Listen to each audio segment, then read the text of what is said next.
Exactly. Yeah. And even now, it's not like it only was limited to being all of that in the past, but Right. even now, where we're sitting used to be the Rondo Ballroom, where famous people like Richie Valens would perform. And that's not to say I feel like that there's not this community and this, center here right now. There certainly is. But imagine what it could have been without the highway. Exactly, yeah. And then talking more too about generational wealth, from the prosperity study, like Black homeownership just went down ever since the highway was built. And of course, that's going to have a huge effect on the generational wealth that's going to be passed down to that community's future. So yeah, no, definitely. Yeah. I believe home ownership, just in general, has gone down since the destruction of the highway, and then gentrification as well, because we're, on one side you have people who see like they come into Rondo and they see what they would, I guess, call like the hood. Yep. And then just like about a mile down, you got these huge luxury apartments. Condos, exactly, yeah. advertised. Whole Foods. Exactly. Yeah. And I feel like people tend to kind of mix up like affordable housing and slums. They kind of group them together, which is not the case at all. And like you see a lot of gentrification happening in Rondo. Like there are so many families that can't afford housing in Rondo, and they've been living in this neighborhood for generations, and they have to leave and go find somewhere else because they just can't afford to stay here, to live here. The highway's impact is like truly just generational and has like long-lasting effects, like with housing and with wealth. I think there were studies done to show like that the average wealth in Rondo is just so much lower than in the rest of the city, because so like Woodbury or something, or the suburbs especially, and that was not the case before the highway was built. And so that's like a direct effect here, and it's having impacts decades down the line. And not only has it had effects on like wealth and like home ownership, but health, like physical health, right? Being so close to the highway, being smack up against it, that's got to cause some health problems along the way. Definitely. Like you asthma, that stuff causes cancer, the carbon and it's proven to emissions done. in the air, most definitely. So not only is it like have these families been driven out of this neighborhood, but even the ones who stayed have the possibility of passing down lung cancer, passing down asthma, stuff like that. And why else? Because they're living so close to the highway. Yeah. And we all have like this experience with the highway personally, right? I mean, Javi, where do you live in relation to that? You live I recently moved, but I used to live on Charles and Grotto, which was just like down the street basically. And I wasn't admittedly I wasn't one of the houses that were overlooking the highway. Yeah. But it was a short walk away. All I had to do was just go straight. And then I'd be at the highway in like 5-10 minutes. Right. And Erica, you're in Brooklyn Center. Yeah, I live in Brooklyn north Center. of Minneapolis. Yeah, but it's still right on the border of you. North Minneapolis, and I live right by I-94. And I can't really stay outside for too long before I can just feel my throat clogging because I got asthma. So it's living in such close proximity has a huge effect on how much time I can spend outside. So So speaking of that prosperity study I mentioned, some students here who are, involved with High School for Recording Arts, but also ReConnect Rondo, such as we are, had made a video previously about that topic. And so I think we should take a second to watch that. Since 1956, Rondo has lost more than half of its population. There were once almost 3,000 homeowners in Rondo. Today, only half as many remain. 700 homes were lost to the construction of the I-94 highway. Along with the homes that were taken, the destruction of Rondo, 300 black businesses were also lost. As a result of the destruction of Rondo, the wealth gap between blacks and whites living in Minnesota increased. It is estimated that $157 million in revenue for the black community have been stripped between 1956 and 2018. Today, the average Rondo resident cannot afford to buy a home in the Rondo area. The wealth that has been lost by the African Americans in the Rondo community between businesses and homes was critical to the progression of the Black community in Minnesota. This money could have gone to pay for college degrees and starting more Black-owned businesses, increasing the overall being in the Black community to the present day. The destruction of Rondo by I-94 resulted in a loss of equity and homes that could have been curated at a total of $157,150,000 in generational wealth for Blacks by the year 2020. That means since 1958, these houses generated full equity twice. This inheritance could have paid for 4,800 four-year college degrees. At the time, one house was worth 7 college degrees. According to the 1980 census, the 700 Rondo homes could have provided degrees for more than half of all 18-year-olds in Ramsey County, or for every Black child between the age of 10 and 24. Currently, the income opportunity gap in Rondo North compared to the surrounding Twin Cities area is nearly $99 million per year. If Rondo South was included, that gap would reach almost $147 million per year. While this is a great loss for the Rondo area, it is also an opportunity to restore hope in the community and provide equity that was once lost through the building of a land bridge. It also gives way to another opportunity for improved quality of life for the overall Black community of Rondo through Black business ownership, as well as parks, recreational centers, and cultural events.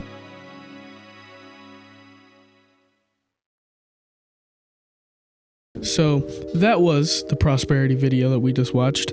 That's available to watch on the ReConnect Rondo YouTube channel. Yeah, I mean, just watching that video, it's like, it's just crazy, like how many homes were destroyed, businesses were destroyed, but I mean, through all of that, just the amount of destruction that was caused by the highway, so countless homes and businesses just weren't able to survive it. Some of them were, that I can think about, like for example, the Penumbra Theater. It's one of the only Black-owned theaters in this entire country, owned by Lou Bellamy. There's also like the Best Steakhouse, Tiger Jack's, which admittedly is no longer a candy shop, but the building still stands. Mm-hmm. It's still owned by the same family, so I'm gonna count it in there. Mm-hmm. I would make the argument that the High School for Recording Arts is also kind of a direct result of everything that's happened. This school was made to serve the marginalized individuals that were kind of brought up in this community, and not even just in this community, around Minnesota and around St. Paul, and so. Yeah. One of the other things that struck me about the video that I thought was really important was it kind of framed this economic loss and just general generational loss around education. So It was like talking about how many college degrees this money could have given, or the kind of education that children of Rondo could have had if not for this, right? Exactly. And like you don't have to go to college to be smart, but I mean, education, knowledge is power, and when you take away somebody's education and somebody's knowledge, you're taking away everything. You truly are. Yeah.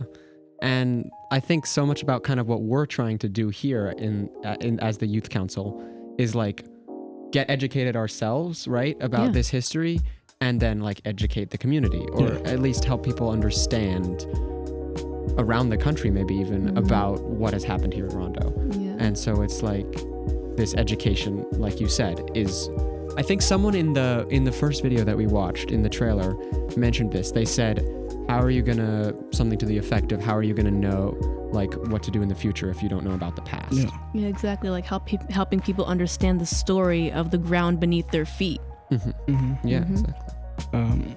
I think it's important to note that we took away these people's right to education, but not only did we do that, we took away their ability to even reach that in the first place, because there were people who, like, the chance was there for them, but then not only did we take that away from them, we put it on the shelf even higher. Mm-hmm. We went out of our way to keep that away from them, out of their grasp, out of their hands. Mm-hmm. And speaking of education and educating those around us, let's just take it back to the beginning. So we're going to watch a video created by High School for Recording Arts students and by the ReConnect Rondo organization around how the transportation system has not always been helpful to Black and Brown Americans. Hello, my name is Ace, and I'm an intern here at ReConnect Rondo. In this video, we'll be providing you with historical examples of how transportation has affected BIPOC communities throughout the years. After a brief history lesson, we'll also be taking a look at how transportation investment, urban renewal, redlining, and restrictive covenants impact BIPOC communities today. Let's get started, shall we? Over the last 200 years, transportation has not only opened doors of opportunity, but it has also brought devastation and terror to millions of residents within BIPOC communities. One pattern presented throughout today's video is that although transportation usually seems to promise equality, historically, it's always favored white Americans. After the ratification of the 13th Amendment, the South implemented a collection of state and local statutes that legalized racial segregation. These statutes were then referred to as the notorious Jim Crow laws. Plessy v. Ferguson details a case where Homer Adolph Plessy challenged an 1890 law that required white and African Americans to sit in separate railroad cars. On June 7, 1892, Plessy bought a ticket from New Orleans to Covington, Louisiana. When deciding where to sit, he chose a vacant seat in a whites-only car. Once the conductor was made aware of the situation, Plessy was then asked to leave, and when he repeatedly refused, he was arrested and thrown in jail. When Plessy was convicted of violating the 1890 law, he filed a petition to the Supreme Court claiming the law violated the Equal Protection Clause of the 14th Amendment. It took 4 years for the verdict of Plessy v. Ferguson to be announced, and on May 18, 1896, the court claimed that the protections of the 14th Amendment only applied to political and civil rights, such as voting and jury service, and didn't apply to social rights, like sitting in the railroad car of your choosing. They claimed that the segregated cars for African Americans weren't any better or worse than the cars for white folks. This created the notion of separate but equal, justifying segregation in the South for years to come. This is only one example of the mistreatment BIPOC communities have faced due to transportation. It also highlights how Jim Crow laws kept African Americans from truly reaching equality in the South, creating a large motive behind the next historical event, the Great Migration. From 1910 leading up into the 70s, around 6 million African Americans moved up to the northern, midwestern, and western states of America to pursue educational and economic opportunities, escape racial injustice and violence, and attain their deserved freedoms from the hands of the Jim Crow in the South. The 60-year time frame consisted of two phases: the first Great Migration, from 1910 to 1940, and the second Great Migration, from 1940 to 1970. As great of an opportunity as this was, it's also caused tension throughout the North and Midwest. One significant event that arose from this first migration was the Red Summer of 1919. When American servicemen returned from the war, they were in disbelief to find that their communities had seen such a large demographic change. They were even more shocked and outraged to find that African Americans took their previous jobs. This caused tensions to rise throughout these northern cities, and large mobs and riots were led to intimidate and push out African American families from their well-deserved homes. It's horrific knowing that people chased opportunity and were only rewarded with the same problems they faced living in the South. Similar to the first Great Migration, the Second World War offered even more opportunities for African Americans, and there was a large migration to the west to cities such as Portland, Seattle, and San Francisco. One thing these two migrations have in common is that the cities that offered the most opportunity were cities whose economic infrastructure relied heavily on transportation. Now that you know how transportation has affected BIPOC communities in the past, how does it affect these same communities today? After the Great Depression, the U.S. government made it the priority to evaluate riskiness of mortgages. To determine risk, in the 1930s, the Homeowners Loan Corporation graded cities into 4 categories. Neighborhoods made up of minorities were deemed as the worst category with the description of hazardous. These areas were outlined in red, hence the name redlining. When the Federal Housing Administration was founded in 1934, it furthered the efforts of segregation by refusing to insure mortgages near BIPOC communities due to redlining. On top of that, people of non-Caucasian descent were restricted to certain areas within the city where they could and couldn't live. These restrictions were known as restrictive covenants and served as another attempt to keeping BIPOC communities from thriving.